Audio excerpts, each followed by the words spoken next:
Se está grabando la llamada. Ya, perfecto. Ahí, sí. Excelente. Ahí volvimos acá. Ya, y ven de nuevo la presentación, ¿cierto? Sí, se ve perfecto. Ya, vale. Entonces le está diciendo que tiene alta frecuencia de comorbilidad con el cáncer pulmonar, y además que es importante es que hay más o menos al año, estamos por acá, perdón, ahí estamos por acá, que hay estamos por allá ahora, acá, hay un 14% de pacientes por año que presentan una exacerbación, ya que es como el típico patrón de las enfermedades crónicas no transmisibles que van cursando exacerbaciones durante la evolución. ¿Y por qué es relevante esto? Porque el paciente que tiene exacerbaciones tiene mal pronóstico, ¿ya? Y un paciente con una exacerbación, la sobrevida, que ya es mala de por sí por esta enfermedad, puede acercarse al rango de meses, ¿ya? Cuando está sin exacerbaciones, sabemos que va al rango de años, 3 a 4 años, ¿ya? Más o menos. Cuando ya estamos con exacerbaciones, la sobrevida baja a meses. Obviamente hay pacientes que pueden estar un año, etcétera, pero la sobrevida media baja a meses. Entonces, es cambiarte el panorama, ¿ya? El síntoma principal va a ser la disnea, el cardinal, pero en 30-50% que tienen tos que altera la calidad de vida. Y aquí es donde entra esto. Entonces, ¿qué es relevante? Que sabemos que la morfina tiene un efecto antitusivo, eh, sabemos que la morfina tiene un efecto que es, o sea, funciona a través de una acción directa en algunas vías del sistema nervioso central, y que el efecto antitusivo funciona con dosis menores que analgésicas. Sin embargo, no hay ningún tratamiento que tenga evidencia para el manejo de la tos en la fibrosis, ¿ya? Y para el tratamiento de la enfermedad en sí, hay dos fármacos aprobados, que es la pirfenidona, que es un antifibrótico, y el nintedanib, perdón, que es un TKI, que logran disminuir la progresión en cuanto a que disminuyen la tasa en que baja la capacidad vital forzada, o se acuerdan de fisiología pulmonar, el volumen en el fondo que yo puedo eliminar con una inspiración, pero no tienen mucho efecto sobre el tiempo de sobrevida, ¿ya? Y son súper caros, de hecho hay pocos hospitales que los tienen. Entonces son pacientes que tienen un mal pronóstico y que tienen hartos síntomas, ¿ya? Esto es una tabla fea, yo sé, la muestro solamente para dejarlo porque después la van a poder ver con calma, y les puedo mandar también la bibliografía, en que muestra un poco por qué los pacientes lo pasan mal, los pacientes que tienen fibrosis, ¿ya? Por ejemplo, el 93% se hospitaliza en el último año de vida, muchos tienen UCI, muchos llegan a, ¿cómo se llama? Con naricera de alto flujo, en general se derivan tarde, son pacientes que tienen muy mala calidad de vida, mucho deterioro de calidad de vida porque pierden mucha funcionalidad, etcétera, ¿ya? Entonces se lo van a poder ver después con calma. Y hay mucha evidencia creciente que, como les comentaba antes, llama la atención que no venga tanto paliativo, que viene más de la parte de los broncopulmonares, como por ejemplo este artículo, en que se está buscando cuál es el punto óptimo para llevar a estos pacientes a cuidados paliativos, ¿ya?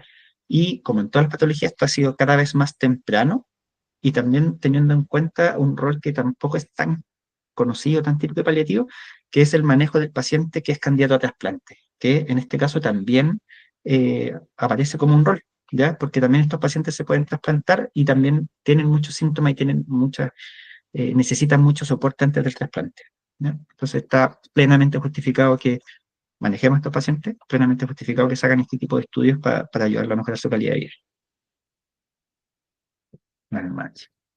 Bueno, después de esta introducción, entonces venimos con la importancia de este estudio, que es lo que nos deja un poco esto.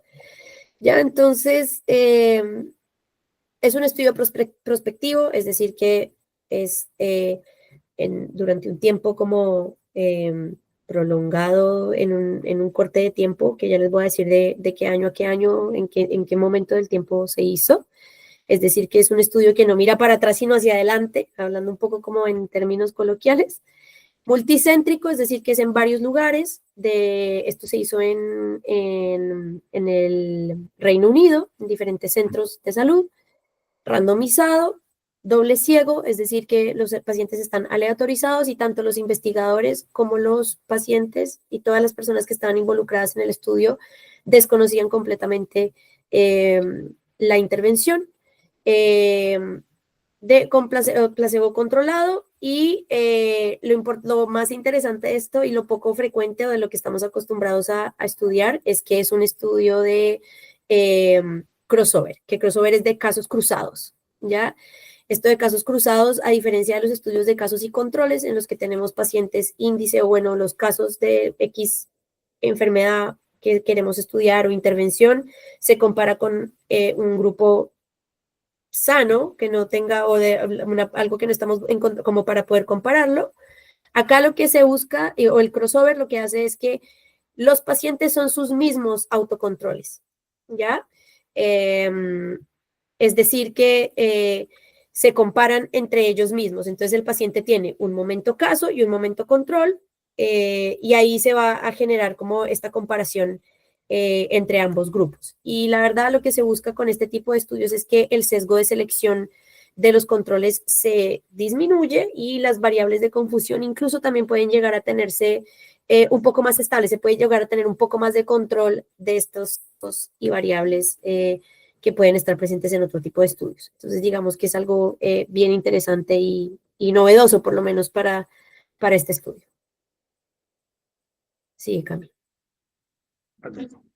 Entonces, este es un estudio que tuvo en cuenta una población entre los 40 y los 49 años con un diagnóstico de fibrosis pulmonar idiopática no mayor a 5 años. Entonces, la verdad es que son pacientes que están con un diagnóstico reciente, que están pues controlados, que tienen tos de más de 8 semanas de duración, con una severidad de la tos evaluada en una escala visual análoga mayor a 3, ellos lo refieren como 30 milímetros, pero ellos hablan de eso como de 10 a 100, lo que nosotros podríamos, digamos, homologar al que estamos acostumbrados de 0 a 100 o de 1 a 10, ¿ya? Entonces, la verdad es que para nosotros sería como homologable esto de que el EVA de la tos fuera mayor a 3, con una capacidad vital forzada menor o igual a 45%, con una relación BEF1, capacidad vital forzada, mayor o igual a 0,7, con una difusión de dióxido de carbono, de monóxido de carbono mayor al 30%, y todos estos exámenes idealmente no debían ser mayores a 1 año de habérselo realizado. Sí, Y solo comentar aquí que a mí me llamó la atención que la edad de los pacientes es de 40 a 49 años. Y nosotros sabemos que el promedio de edad en general de diagnóstico es como a los 60, entre los 65, 70 años en general. Entonces son pacientes súper jóvenes, ¿ya? Y ahí uno podría empezar a pensar por qué un paciente tan joven tiene fibrosis, no lo explican en el artículo, pero llama la atención eso, que son súper jóvenes. Y lo otro es que, como decía Lange, bueno, el EVA el EVA teórico, así como súper así como yendo, es una regla con milímetros, pero el 3 también es un corte arbitrario. En el fondo ellos dijeron como, sobre 3 hay peor calidad de vida, eh, pero podría haber sido con pacientes sobre 4, podría haber sido pacientes sobre 6, podría haber sido pacientes sobre 2, y igual es aplicable. Entonces, claro, hay que tener en cuenta eso porque también nos está validando en el fondo el uso del tratamiento, si es que lo valida, para pacientes que tengan EVA más de 3. Incluso hay una parte, claro, hay una parte en el paper que ellos hacen como la acotación de que existen datos no publicados en los que, como dice Camilo, o sea, como ellos lo eligieron como así aleatoriamente, sin embargo, hay datos que ellos mencionan ahí en el paper que los pacientes que reportan una tos con un EVA mayor a 3 tienen una peor calidad de vida y se asocia a mayor mortalidad, pero son datos oficialmente no publicados. Entonces, como que tampoco tenemos como, no existe como una razón de peso todavía, o por lo menos no publicada, de por qué eligen este EVA. Como dicen. Ajá. Ellos mismos lo justifican ahí. Ya entre los criterios de exclusión son pacientes que estén con tabaquismo activo, que tengan una exacerbación, que hayan tenido alguna exacerbación en los últimos 6 meses, que además tengan daño de otro órgano blanco, por ejemplo, enfermedad coronaria, daño renal, hepático, que requieran oxígeno, que tengan dependencia a drogas o alcohol, que previamente hayan usado morfina y sean intolerantes a ella, y que estén usando actualmente fármacos como opioides, porque tendrían que estar excluidos. La idea es que sean vírgenes opioides, inmunosupresores, antibióticos, y los IECAS, ¿ya? Es que ahí no alcancé a leer. Los IECAS también, eso es una contraindicación, ¿ya? Incluso ellos mencionan ahí que sí se aceptaban pacientes que estuvieran usando, o sea, podían estar usando antifibróticos también, eso estaba aceptado, y también podrían estar usando incluso dosis equivalentes a 10 miligramos al día de corticoides. Esos pacientes también podían ingresar al estudio, como para que tengamos en cuenta ese dato también. Sí, aquí de lo de las expresiones que, bueno, nuestros pacientes en general, o por lo menos en mi experiencia, los te llegan después de exacerbación y muchas veces interconsultan cuando el paciente está pegado a algún soporte y hay que empezar a pensar en cómo retirarlo, o en un paciente que está como muy severamente afectado por la enfermedad. Es raro, o a mí, por lo menos en mi experiencia, llegar antes. La Angie me contaba que ahora están llegándole más precozmente, quizás esto va a cambiar y allá es muy distinto. Pero yo creo que nunca vi un paciente que no haya tenido ninguna exacerbación en el tiempo reciente que lo hayan derivado a paliativos, O ¿ya? sea, lo Y que... lo otro es que los Perdón. pacientes de acá, en general, como les decía, son mayores, por lo tanto que un paciente, por ejemplo, no sé, pues yo me acuerdo de los que había en la beca Hospital Padre Hurtado, fibrosis que no tenga enfermedad coronaria, enfermedad renal crónica o daño hepático, pucha, es un poquito, ¿ya? Entonces también nuestros pacientes son más enfermos, ¿ya? Es una población bien especial la que ocupan.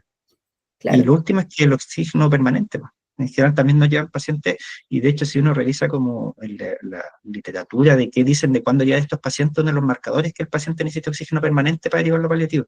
Entonces, claro, nuevamente cuestiona un poquito si la población que ocuparon es tan representativa de lo que vemos nosotros, por lo menos en Chile. Repito, no sabemos allá en Inglaterra, pero por lo menos acá suena llamativo. por lo menos en nuestra experiencia local, en el Sótero, efectivamente todo lo que dice Camilo nos pasa a nosotros igual. Sin embargo, hemos recibido varios pacientes, por supuesto, de una edad ya adultos mayores, la mayoría, em, y nos lo derivan por tos y disnea. Nos lo deriva el broncopulmonar solamente toma en paciente que no tiene la patología todavía tan avanzada. Así que sí, nos llegan esos pacientes. eh, pero efectivamente, si yo me pongo a ver si cumplen con los criterios de exclusión del estudio, creo que todos estarían por fuera, porque muchos siguen fumando, eh, todos tienen comorbilidades y pues bueno, también hay, lo que pasa es que, claro, yo comentaba esto con Camilo, pero hay unos que incluso hay unos que lo que pasa es que no cumplirían los criterios como de esta enfermedad necesariamente, pero algunos han usado micofenolato, otros están en tratamiento antifibrótico y así, o sea, digamos que es un universo como bien variado, diferente y que efectivamente, digamos que estaría como fuera del rango de lo que evalúa en este estudio. Sí, y solamente porque justo pillé una pregunta a la Dani, si el uso de corticoides podría ser un confundente, y yo creo que aquí lo descartan principalmente, o sea, permiten el uso de prednisona hasta 10 miligramos día porque uno lo asume que estuviera en contexto de otra cosa. Si yo estoy ocupando corticoides para tratar esto, en general hay dos opciones, o está exacerbado, o yo no tengo muy claro qué estoy tratando, porque esto no debería responder a corticoides, no es una enfermedad fibrótica. Y como acá están ocupando solo fibrosis pulmonar, si es que yo lo estoy tratando con corticoides, porque pienso que tiene algún componente inmune de hipersensibilidad y no estaría dentro de los criterios de inclusión, ¿ya? Entonces, yo creo que va por ahí. Ahora, ¿por qué podría haber ocupado previamente inmunosupresor o otras cosas? Porque la vía común de todas las enfermedades pulmonares intersticiales, en un 30% llegan a fibrosis en algún momento. Entonces, claro, puede que en el pasado haya ocupado, pero no debería estar ocupando corticoides en agudo para la enfermedad pulmonar si es que es una fibrosis, ¿ya? Y si es que es una fibrosis, o están tratando de rescatar una exacerbación como pueden, o tiene alguna cosa encima que no la hace no ser fibrosis pura en el fondo, ¿ya? Eso. Sí, sigue acá. Ya, entonces el protocolo de este estudio era hacer 14 días morfina, 7 días 7 días de washout y 14 días placebo, o viceversa. Placebo, 14 días, 7 días de washout, 14 días de morfina. ¿Ya? Entonces, el grupo 1 usaba morfina de liberación sostenida 5 miligramos cada 12 horas y el grupo 2 empezaba con placebo cada 12 horas y después cambiaban de intervención a placebo o morfina según correspondiera. ¿ya? Y lo que se hacía era un monitoreo de la tos. El monitoreo de la tos se hacía se le ponía como un micrófono, un aparato en el pecho que iba midiendo la frecuencia de la tos y las características de la tos. El paciente también tenía que responder como en la escala visual análoga la intensidad de la tos y el autorreporte también, que ellos tenían como un cuestionario que el paciente tendría que estar respondiendo, ¿ya? Y al final con eso se buscaba evaluar el cambio en la tos con la intervención, si había impacto o no en la disnea y en la calidad de vida. Es importante, igual yo creo que acá cabe mencionar que incluso este estudio alcanzó a estar durante la pandemia. Entonces, ellos mencionan ahí que muchas de las intervenciones, o sea, las visitas el contacto con el paciente fue a distancia, la mayoría de las veces por esto del COVID, que yo creo que no es menor, porque finalmente igual también puede, o sea, mi pensamiento es que igual finalmente las cosas a distancia pueden llegar a generar algún cambio en la respuesta del paciente. No sé, es quizá una cosa como no sé qué tan, o incluso es una como duda mía, qué tan eficiente es una intervención a distancia versus una intervención un poco más cercana, ser un poco más como acuciosos con el seguimiento del paciente si no hubiera estado la pandemia de por medio. Es un cuestionamiento que me hago yo. No sé, quizá ustedes más adelante me podrán decir, o Camilo también de pronto tener una opinión al respecto, pero bueno, ese era el protocolo del estudio. No sé si quieras decir algo más, Cami, al respecto. Sí, no solo destacar lo que es el watchout, que en el fondo en los protocolos de crossover, como se cambia de una Ah, rama a otro, la idea es que los tratamientos que se ocupen sean de vida media corta, relativamente, y de un efecto limitado en el tiempo. Por ejemplo, si yo administro una inmunoterapia, no sirve porque hace efecto por meses, o una radioterapia. Entonces tienen que ser medicamentos que tengan un efecto conocido limitado en el tiempo. Después yo doy un periodo de washout que tiene que ser al menos de una cantidad determinada de vidas media del medicamento para que cuando empecemos la segunda fase no haya medicamento circulante y yo haya podido limpiar todo el efecto. Ya por eso se llama washout. Entonces, por ejemplo, la morfina es una buena alternativa porque sabemos súper bien la farmacología, cuánto dura todo. No así, por ejemplo, la metadona, porque cuánto podríamos dar de metadona o cuánto tiempo tendríamos que esperar, no lo sabemos por la variabilidad de la vida media, etcétera. Entonces, por eso es importante el periodo de washout, ¿ya? Eh, Era eso que quería comentar. sí. Y Daniela pregunta que por qué usaron esa dosis y ese formato de morfina. La verdad, no son específicos. Esto es más o menos como lo hicieron todos, como quisimos elegir esta dosis y quisimos elegir este medicamento. O sea, supongo que nosotros acá no tenemos morfina de liberación prolongada, usamos gotitas de morfina, ¿ya? O morfina en ampollas y la usamos por vía subcutánea o incluso ampolla tomada, ¿ya? Entonces, no especifican por qué esa dosis o porque hayan estudiado que esa dosis inicial es más eficiente, no. Incluso, bueno, nosotros sabemos que en la práctica clínica para manejo de tos y de disnea, la dosis de opioides siempre tiene que ser, o sea, se inicia con dosis bajas, diferente a si yo estoy usando el opioide para manejo del dolor, por ejemplo. Entonces, es una cosa como que nosotros conocemos como en la práctica y bueno, hay alguna literatura que lo menciona también, pero ellos no especifican por qué eligieron esa dosis, la verdad. no, no, eso. Algo me iba a comentar y se me olvidó, pero no importa. Sigamos. Ya, entonces, dentro de los outcomes, el outcome primario era el porcentaje, evaluar el porcentaje de cambio en la frecuencia y la tos al despertar. Entonces, ¿cuánto tosía por hora el paciente al día 14 y al día 36? ¿Ya? Los outcomes secundarios era evaluar la tos en escala visual análoga, la disnea, la calidad de vida y también incluso hablaban de trastornos del ánimo, específicamente hablaban de ansiedad y depresión, pero aplicaban unos cuestionarios para evaluar esto. Sigue, Cami. Así que, bueno, los resultados, como les mencionaba, este es un estudio prospectivo, por ende, es un estudio que se hizo de diciembre del 2020 a marzo del 2021. Inició con un reclutamiento de 43, 43 pacientes, de los que finalmente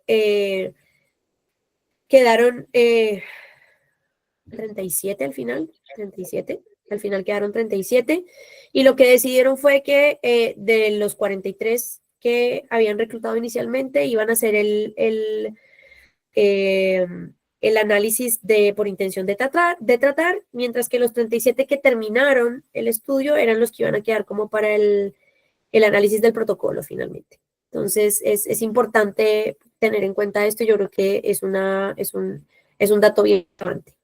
¿Ya? Dentro de los resultados se obtuvo que el 98%, o sea, como la adherencia al tratamiento, al protocolo de cada grupo, fue del 98%, lo que hace que igual fue un manejo bien tolerado, teniendo en cuenta los efectos adversos de los opioides, que son la principal causa de por qué un paciente dejaría el estudio. Y súper Sí. raro igual a nuestra realidad que algo tenga adherencia al 98%. Si en Chile sabemos que la adherencia es como el 70% en general de los tratamientos, entonces, Y teniendo en cuenta también la opiofobia que existe sí. entre nuestro grupo poblacional. Entonces, igual yo creo que Oye, para ellos en el Reino Unido es algo muy bueno que la gente acepte tomar opioides así sin ningún problema. oye, voy a comentar y transparentar al tiro un error que cometimos, porque la edad promedio son 71. Entonces probablemente nosotros lo anotamos mal y nos creemos nuestra misma equivocación. Ay, no, yo lo tengo anotado. Sí, y yo Pero estaba bueno, revisando acá al lado, tengo de 40 a 90 años, así que se nos pasó a ¿la nosotros, embarramos? perdón. Perdón. Sí, Bueno, me ganó. pero ya lo corregimos al tiro, de que esto viste en tiempo real. Quería comentar eso, y eso, que el 60% están en fibrióticos, o sea, con antifibróticos, perdón, con terapia, cosa que acá no pasa. ¿Ya? Entonces, podría tener un efecto sobre los síntomas o no lo sabemos, no está como bien estudiado ese efecto de los antifibróticos, eh, pero ya es mucha más alta la tasa que está recibiendo de lo que tenemos acá. Eso. Sí, acá.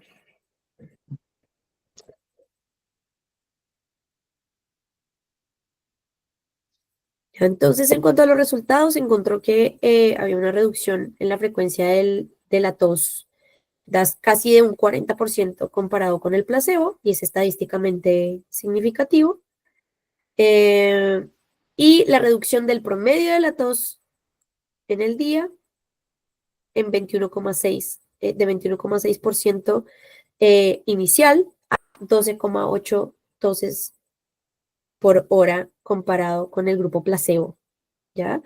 Entonces, efectivamente, sí podríamos estar diciendo, o sea, con esto podríamos decir que efectivamente la morfina tiene un efecto positivo en la mejoría, en el alivio de la tos, ¿ya? Básicamente. Sin embargo, yo acá Hacer que también tosan encontré, menos por hora. claro, es que ahí va yo un poco, finalmente es como ya, mi Claro. paciente va a toser menos por hora. Este micrófono que les ponen como finalmente el paciente está pegado, tiene un monitor pegado, el paciente se mueve, se baña, hace ruido. Finalmente, qué tan eficiente, porque ellos mencionan ahí que usan un programa especial como para limpiar el sonido, dejar como solamente la tos y limpiar todo lo demás. Sin embargo, yo creo que es bastante complicado este outcome como para objetivarlo en realidad, porque es lo que digo, o sea, en el día a día el paciente estuvo con esa cuestión pegada 36 días, ¿ya? Y lo otro es que igual 21,6 toses por hora es toser cada 3 segundos. O Es sea, cada 3 mucho minutos, tos. perdón. O sea, es muy. Es una tos que, o sea, yo creo que son pacientes que efectivamente su calidad de vida debe ser Claro. pésima si en Ahora, realidad están tosiendo constantemente. sí, pues, el otro tema que tiene es que finalmente si tú mides tos por hora, yo puedo haber tenido un acceso por hora de 20 toses o puedo haber tenido 20 toses distribuidas en una hora. Y quizá mi percepción, si estoy tosiendo cada 3 minutos todo el rato, por ejemplo, podría ser peor que si me mandé 20 toses en 10 segundos y después tuve una hora tranquilo.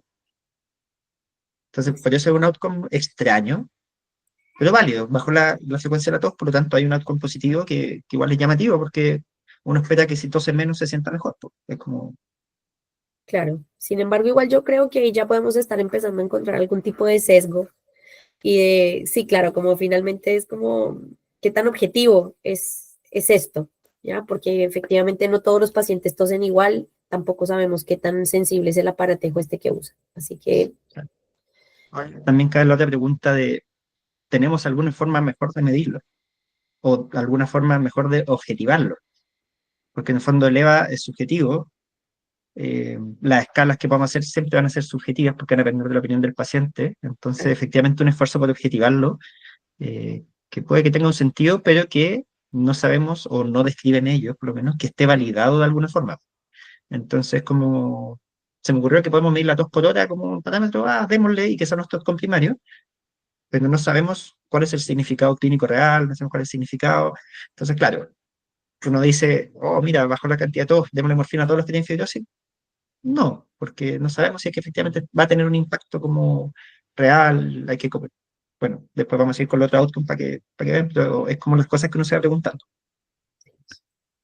El EVA de la tos disminuyó en 16,1 milímetros, que considero que no es menor, o sea, en realidad disminuyó casi 2 puntos, es decir, que si estábamos hablando de un corte inicial, o sea, ellos decían que el paciente debía tener un EVA mayor o igual a 3, por ende que si el paciente reportaba un 3 que le llegara a casi, o sea, a 1, pues es básicamente, yo creo que igual es un cambio no menor, lo mismo que si la tuviera en 5 o 6, que le bajara a 4 o 3, igual casi 3, pues igual yo creo que podríamos decir que efectivamente pues es un alivio para el paciente, o sea, lo más probable es que el paciente efectivamente diga, oh, me siento mucho mejor con el uso de la morfina, ¿ya? Algo que llama mucho la atención es que con esta dosis de morfina no hubo ningún efecto en disnea, ¿ya? No hubo ningún impacto en disnea, teniendo en cuenta que nosotros a diario usamos la morfina para manejo de disnea, ¿ya?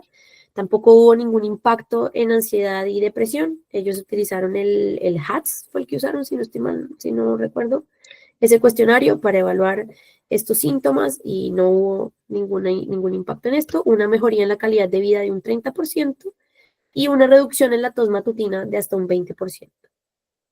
Que yo creo que igual incluso esa mejoría en la calidad de vida de un 30% no es menor en estos pacientes que efectivamente yo creo que pues lo que más los aqueja y por lo que más se sienten molestos es precisamente por esta sensación de ahogo y de tos constante que tienen. Sí, lo voy a comentar. Se me fue. Perdón, el EVA siempre es difícil interpretarlo en los estudios porque es difícil saber cuánto es clínicamente significativo. Por ejemplo, para el dolor, dicen, nunca lo he visto como publicado, pero me acuerdo que de Brevera en un curso diciendo, no, si un EVA no cambia a 2, no es clínicamente significativo, aunque el estudio diga que fue clínicamente significativo. No sé si lo habrá estudiado, si está en algún paper, si así, pero claro, es como difícil saber a qué traducimos eso porque al final cada persona vive su EVA propio muy distinto. Y sobre todo cuando lo separamos en leves, moderados, severos. O sea, si yo bajo de un EVA 6 a 3, sigo teniendo un síntoma moderado, si bajo de un EVA 10 a 7, sigo teniendo un síntoma severo. Entonces es como difícil ahí como ponerle como la nota al EVA en sí, ¿ya? Sí, un outcome que puede ser más como lo que se ve como más interesante en este caso que le es que la percepción o la impresión de los pacientes en el fondo de cómo cambió fue, bueno, en el fondo ellos sintieron que sí habían mejorado y eso creo que es como un 24% de los que ocuparon la morfina tuvieron una mejoría, que es la tabla que está ahí abajo, como que tuvieron, perdón, 56% notó un cambio como para mejor, que es lo que está acá abajo, en la tabla más chiquitita, donde estoy acá abajo. Que es este acá, en el fondo que en paréntesis está el porcentaje, MST es lo que recibe morfina, y en la mejoría de la calidad de vida, que son 32%. Ya, igual hay un grupo, 16% que mejoró que dicen que mejoró la disnea.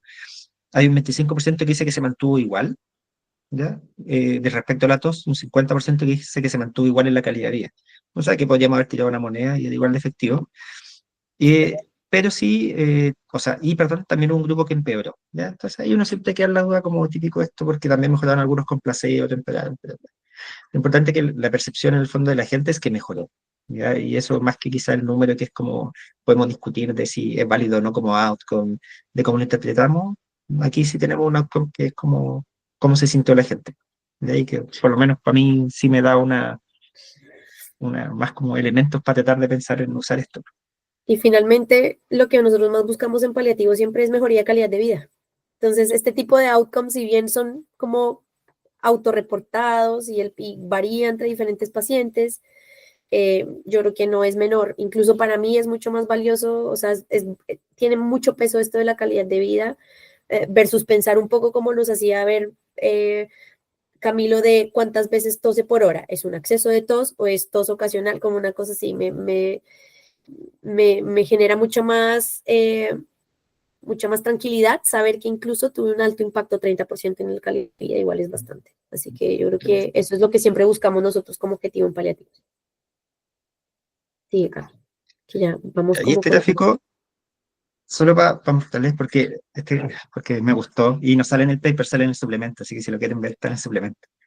Que en la parte 1, que se está acá, es lo que ocuparon morfina, y el otro lado son los que ocuparon placebo, ¿ya?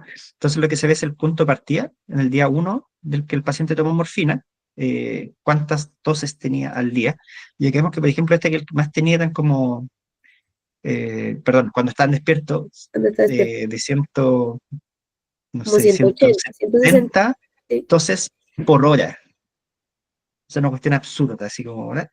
Pero que tuvo una baja. ¿Eh? Entonces aquí se ve que la mayoría de pacientes bajan, hay algunos que obviamente se escapan de esto, hay algunos que suben por ahí y todo, pero la mayoría tuvo una baja en la cantidad de toses. En cambio, en el placebo, la mayoría, que está acá al otro lado, se me perdió mi lápiz. Ah, estoy por allá. No, ya no sé dónde estoy, acá. Sí hay como cambios más variables en el fondo. No se ve un patrón que todos suban, no se ve que todos bajan, la mayoría se mantienen, pero no se ve un cambio. En el otro sí vemos un cambio. Y si pudiéramos hacer una línea de tendencia, probablemente sí va a la baja versus el placebo que no. ¿Ya? ujú, Entonces, por lo menos para ese outcome hay una respuesta. sí. Bueno, Bueno, con hay respecto- diferentes adversos lo esperable de la morfina. mm, ¿Ya? No sé si hay mucho que discutir ahí. sí, no, la La verdad es morfina que tiene más son efecto adverso pocos. que el placebo. Incluso ahí Eh, mencionan que las RAM más frecuentes fueron constipación y náuseas. pero en un Nada más, porcentaje o sea, bajo. no fue incluso bajo, o sea, Sí, no fue porque algo muy frecuente. habitualmente se reporta 70-80% constipación, 50-70% náusea, y acá tenemos 20-14%. Quizás por Sí, la dosis tan baja, no sé. O quizás así por la formulación que prolongada de la morfina. Estamos acostumbrados a los estudios de liberación rápida también. sí. No sé cómo Incluso explicar eso. también revisando como los pacientes los que salieron del protocolo de estos 43 que al final quedaron 37, ninguno fue por RAM. ¿No? Entonces yo creo que Mm, también es importante. Finalmente fue porque uno falleció, porque otro no quiso seguir el protocolo y así, pero ninguno por un efecto adverso mayor. Entonces es sí. importante saberlo también. Destaca la tolerancia de los ingleses a la morfina en dosis baja. Sí. Eso. Bueno, ese fue nuestro Ah, análisis. Ahora no queremos sé si tú querías dar escucharlos. alguna conclusión antes de pasar a las preguntas. También, bueno, ¿la digo yo? O mejor que alguien participe con respecto a lo que les acabamos de decir. Preguntas por el chat, yo voy a estar mirando. No hubo financiamiento, nadie, no. ¿Para quién? ¿Para nosotros? ¿Para el estudio? No, del estudio no hablaron de ninguna marca de morfina ni No, de sí, laboratorio, sí. no. Ahí, la morfina la proveía, creo que Merck, y el placebo también, pero no habla de que la No, pero investigación no haya sido ellos, o sea, financiada no por fue ellos. financiado por la industria, Claro, no, sí, obvio, pues sí, eso. claro, la morfina es de una marca, porque todos tenemos que usar una marca, pero no fue financiado por la industria.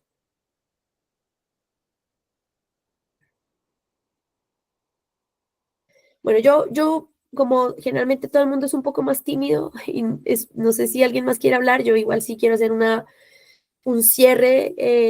Bueno, primero, claro, esto es una cosa como bien informal y queremos hacerlo como relajado para que todos aprendamos y analicemos la evidencia. Pero yo creo que también esto nos abre un poco a darle peso también a nuestra experiencia y a mejorar nuestro criterio eh, con respecto a qué me sirve y a qué no me sirve en mi práctica clínica, qué tomo y qué no tomo para poder aplicar en mis pacientes. Entonces, yo creo que acá es importante, como mencionamos, tener en cuenta el tipo de población que nosotros atendemos en nuestro día a día.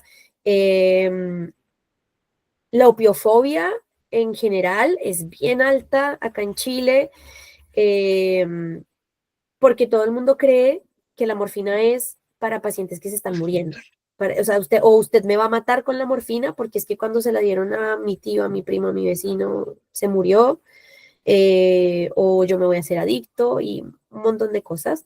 Eso por un lado. Por el otro, súper importante que eh, eh, yo creo que no es menor tener en cuenta que acá se usó solamente una dosis baja de morfina fija de 5 y de 5 cada 12, o sea, 5 cada 12.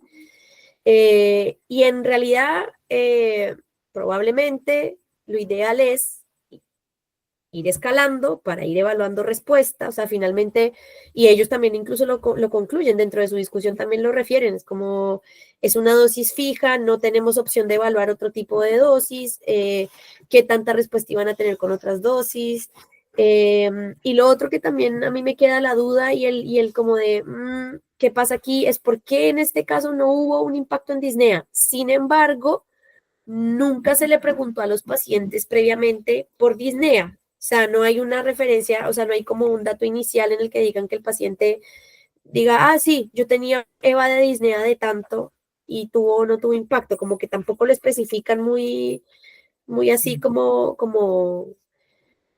al callo. Y efectivamente, bueno, también nosotros en nuestra práctica diaria vemos que la morfina sí tiene impacto en disnea, alivia la disnea y la tos. Entonces, finalmente yo siento que voy a decir como Cochrane, se recomiendan más estudios para poder tomar una decisión. Así voy a cerrar como con este comentario, porque sí, siento que no es menor el resultado que ellos presentan. Bueno, mejoría en calidad de vida, efectivamente mejoró la tos, pero no es algo muy distinto a lo que nosotros vemos en nuestra práctica tampoco, porque nosotros también vemos que con las dosis de morfina que usamos, usando la morfina en gotas o morfina subcutánea eventualmente, el paciente mejora la tos, mejora el ahogo, eh, y eso.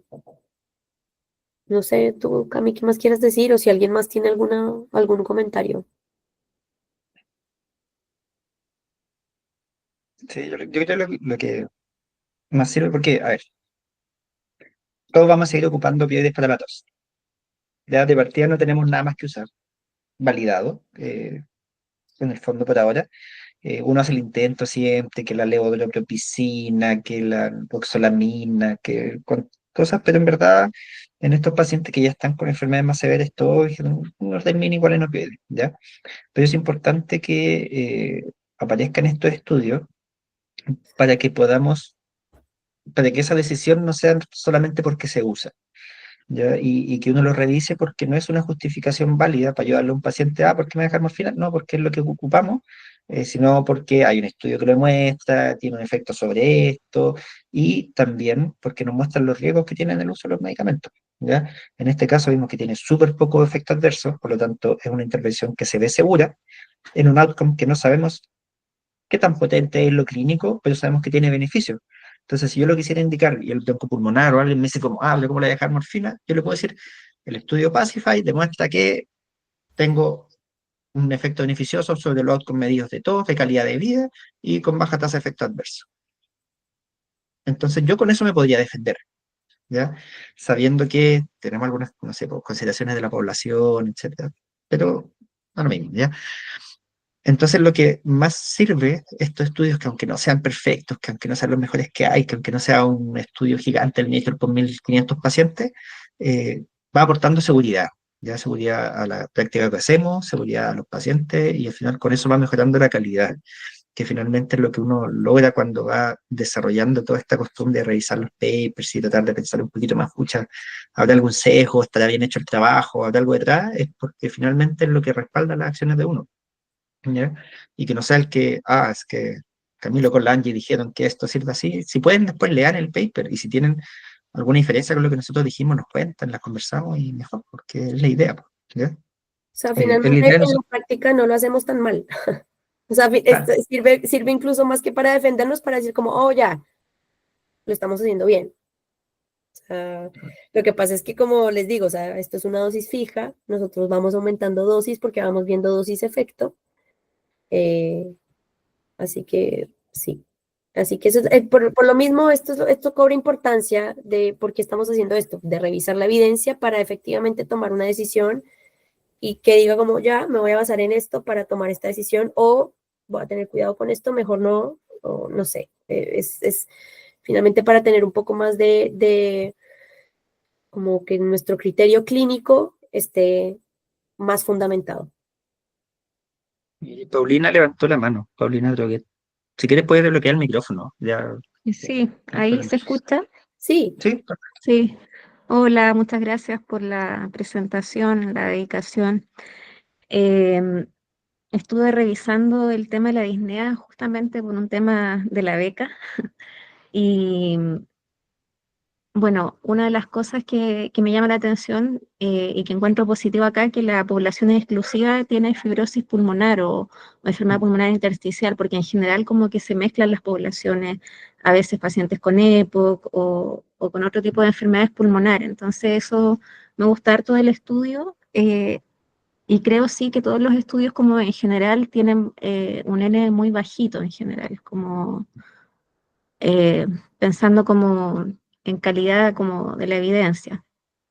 Y les quería preguntar, como en la práctica clínica, eh, ¿cómo lo ven ustedes como para utilizarlo en pacientes con tos, quizás como en pacientes como en fases avanzadas de su enfermedad o en pacientes con una sobrevida quizás menor a un año, más que en pacientes crónicos como con esta enfermedad? Porque igual está el riesgo como de la tolerancia, el uso de los opioides, y que quizás los riesgos como superen a los beneficios finalmente. No sé si tienen como alguna limitación al utilizarlo en tos. yo creo que puede ser un poco lo que iba el estudio con elegir pacientes como tan sanos, entre comillas, como decía yo, porque finalmente cuando el paciente ya está con oxígeno domiciliario y ya tiene un avance mucho más grande de la enfermedad, el síntoma cardinal es la disnea. Probablemente con una difusión más baja de CO2, con una capacidad vital más baja, va a tener disnea, vamos a ocupar opioides probablemente en dosis un poco más altas para controlar eso y que controlemos la tos va a ser algo un poquito lateral. No sé si va a ser como, pucha, que un paciente con exacerbaciones, con oxígeno permanente, va a llegar más por tos que por disnea. Y yo creo que ahí trataron ellos de limpiar un poquito. Y puede haber sido también una de las razones para ocupar dosis tan bajas y de liberación prolongada, porque en el fondo también sabemos que las dosis más bajas tienen menos riesgo y que teóricamente los opioides de liberación prolongada tienen menos riesgo de adicción, ¿ya? Digo teóricamente porque como que se dice, pero no hay como estudios como que lo cierran bien, pero sabemos que o hay estudios incluso que ocupan tramadol de liberación prolongada, tramadol, para tratamiento de desintoxicación de opioides. Entonces uno podría pensar que un opioide en dosis baja de liberación prolongada a largo plazo en pacientes que están mejor y por lo tanto van a ocupar más tiempo, podría ser de menos riesgo que ocupar, por ejemplo, morfina en gota o en una dosis más alta. Y yo creo que eso puede influir también en por qué eligieron esa población para esta intervención. Pero no lo dicen. Y lo que no dicen no lo sabemos y no es, ¿no? Entonces, pucha, es difícil saberlo. claro.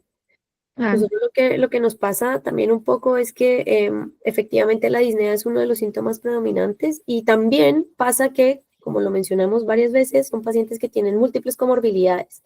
Por ende, muchas veces la morfina ya no es una opción de tratamiento.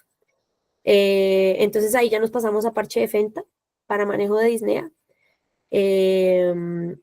Y es lo que tenemos, o sea, porque tampoco la metadona no tiene mucho impacto ni en disnea ni en tos, los parches de buprenorfina tampoco.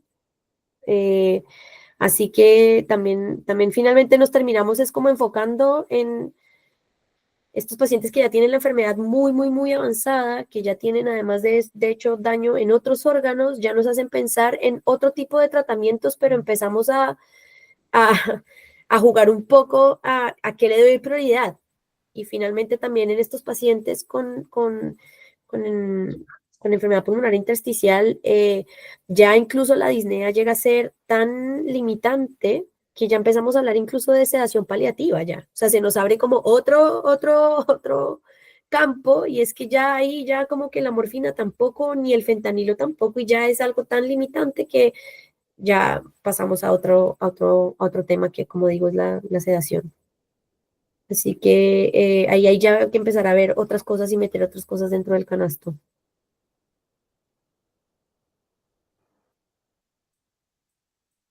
Acá hay una pregunta. Leslie. Siguiendo la misma línea de la conversación, ¿alguna alternativa farmacológica en atención primaria? O sea, en atención primaria tienen morfina, ¿no?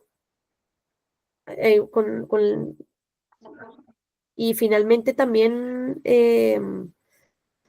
según, o sea, como con la ley de paliativos universales, que cuentan como con este arsenal que igual también es un poco limitado. Tengo entendido que también, además, por lo menos en el Sótero, funcionamos así, con pacientes que ya van a necesitar opioides como fentanilo o metadona pasan a nivel secundario, pero como alternativa de manejo de tos, o sea, podría ser codeína, la receta magistral de codeína, pero la codeína ya es casi imposible conseguirla. Y, A mí no me gusta la codeína, y la pero verdad bueno, es que es mañosa. tiene hartos efectos adversos, muchos efectos adversos.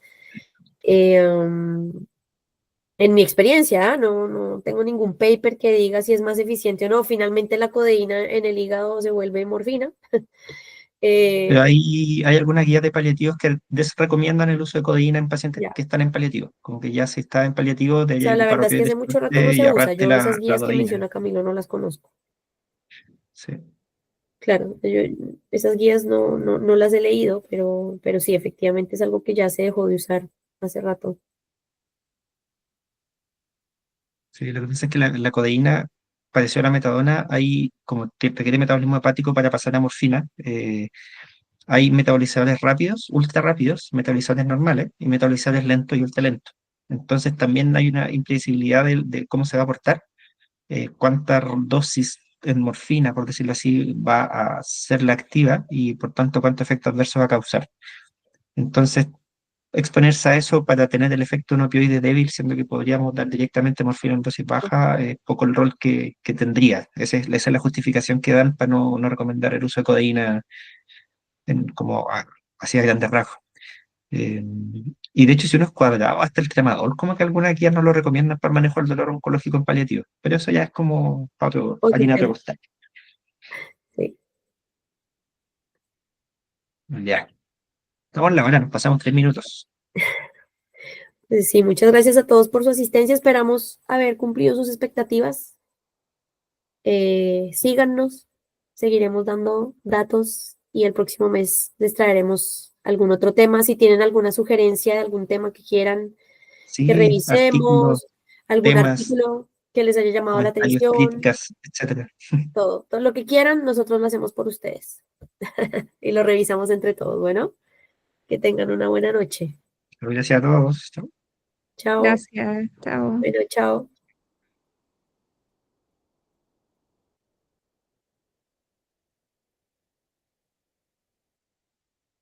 No sé desgrabar esto. Ahí sí. Ya, ahora sí, chao. Chao.